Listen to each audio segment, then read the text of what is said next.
कार्तिक मास के जाने से पहले वे कौन से 3 दान हैं जो जीवन में कभी भी कमी नहीं आने देते। साथियों, कार्तिक मास का पहला और सबसे पवित्र दान है दीपदान। दीपदान का अर्थ केवल एक दीपक जलाना नहीं है, बल्कि अपने भीतर के अंधकार को मिटाना है। कहा गया है कि जब व्यक्ति तिल के तेल का दीपक जलाकर भगवान विष्णु, तुलसी माता और गंगा मैया के नाम से दान करता है, तो वह स्वयं अपने जीवन का अंधकार मिटा देता है। उस दीप को जलाते समय मन में ये भावना रखिए, हे प्रभु, जैसे ये दीप अंधकार को मिटाता है, वैसे ही मेरे भीतर के अज्ञान, लोभ, क्रोध और मोह को भी मिटा दीजिए। तो दूसरा दान है वस्त्र दान।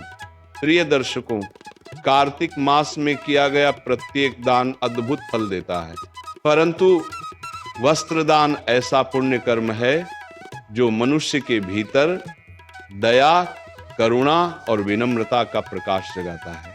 ये केवल कपड़े देने का कार्य नहीं है, बल्कि किसी दूसरे के जीवन में गर्माहट और सम्मान देने का माध्यम है। शास्त्रों में कहा गया है, वस्त्राय आयुष्याय च कीर्तये, अर्थात जो मनुष्य वस्त्र दान करता है उसे सुख, आयु और कीर्ति तीनों का आशीर्वाद मिलता है। कार्तिक मास के समय जब शीतल हवाएं चलने लगती हैं, जब सुबह ओस की बूंदें धरती पर मोती बनकर गिरती हैं, तब वह शांति देगा। दान है अन्नदान। प्रिय दर्शकों, सभी दानों में सबसे श्रेष्ठ और पवित्र दान है अन्नदान। धर्म ग्रंथों में स्पष्ट कहा गया है, अन्नदानम परम दानम विद्यादानम ततः परम, अर्थात संसार के सभी दानों में अन्नदान सर्वोत्तम है, क्योंकि अन्न ही जीवन का आधार है।